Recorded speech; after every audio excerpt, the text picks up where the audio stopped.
Down in the basement with JK, y'all, one of the best bass players right here in the St. Louis area, metropolitan area at that. And John is one of the nicest, humblest people that you can meet. And right now we're just going to have a little conversation with him about different things in the music game and his life. So, John, you started off, man. Tell us about yourself and how did you get into the music game? Well, I started off, before playing bass guitar, man, I was trying to play piano and drums a little bit. Tried to take some lessons with Mom when I was a kid on the piano. With who? With my mother. Yeah, she can play? She can play, man. But, of course, I took lessons because of the girl. And when the girl stopped taking lessons, I guess I fell off a little bit. And then at church, of course, you know, I went through the whole church thing. How, like, my brother played drums at church. He left. Somebody needed to play drums, so I played drums. Then he came back from college, so I had to find something else to do, and bass was it, man. And my mom kind of got me started in that direction when he got back from school, and that's why I've been stuck ever since. Now, do you find that playing bass was an easier instrument than playing piano?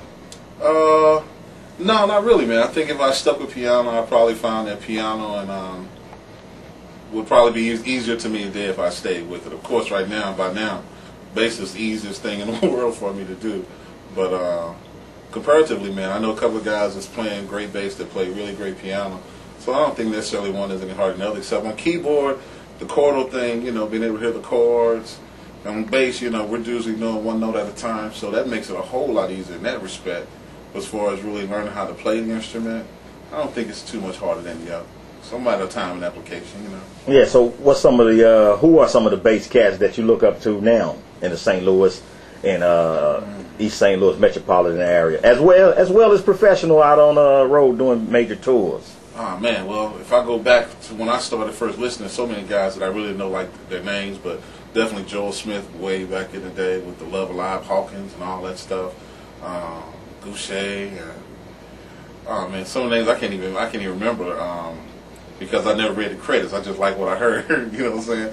Even with the soul stuff, Earth, Wind and Fire, Verdine White back in the day, James Jamerson, the Motown stuff, all the way up to like, especially back in the day with Andre Crouch, with Abraham Laboriel, when that stuff started first kicking off with the real core, I guess the gospel music thing with Andre was kicking off real strong. I love that stuff, and over the years progressed to, of course, the Stanley Clarke, and these days the Victor Wootens and Steve Baileys, and you know, the guys who are definitely making a mark on the music scene for bass. And then there's a lot of guys whose names I don't know that I like what they do and I like what I hear.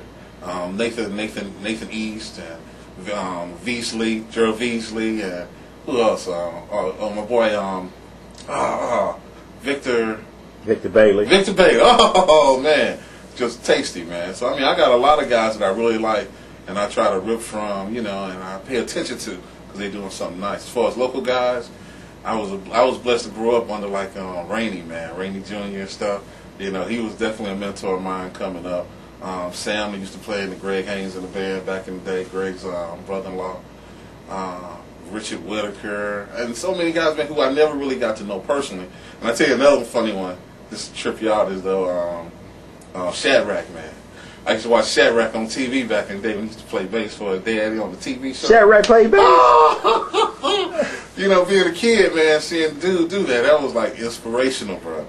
It really was, man. So I got a lot of guys that I look back over, man, and I really like what they did, and they kind of gave me a little help and a little, you know, stimulus to get going and stuff. But now, how do you feel about your musicality? How has it grown, say, in the last 2 years? Do you feel like you've grown from year to year, or what? Yeah, I feel like I've grown from year to year, but you know, you always have those respites where you feel like nothing's happening, man. Where it's not, where you just you hit a wall and you're trying to break through. It's freed me up, and I think I have done some growing. I feel like I have. Now, does it translate into your playing now? I mean, you know, the feel that you had a year ago. Is it the same feel that you have now, or is it growing exponentially? It's probably similar, but I still think growing because I'm trying to work on it right now. I'm really trying to focus on working on it, you know, getting my dexterity right with the finger things, and listening to other guys and trying to translate project, I guess, other instrumental sounds like sax, horns, trumpet, and those kind of solo things and improvisational things into what I'm playing, so that my thing sounds, so when I play it sounds a little more lyrical when I solo and stuff. Mm-hmm. So I am trying to get there a little bit more. Well, how does a person of your stature and your ability control ego? Not having a big head when everybody's telling you every day how good and how great you are. Oh man, that's a trick question. I think it's not easy, just in that it's really easy to take every slap on the back, like people are really lifting you up and making you feel good. But unfortunately, with my mom and family and people like Jay Ross, y'all keep a brother. Y'all keep a brother's ego in check simply by saying, number one, there's always somebody out there that can do better. Somebody always out there that could do greater, and probably is. There's so many hills and mountains, man, in this journey that I still haven't climbed. And there's so much further I can take my ability and what I'm trying to do that I'm sure I haven't even gotten to yet. That there's really no room for me to be extremely egotistical and crazy about what I do. I'm crazy about it since I thank God I can do it.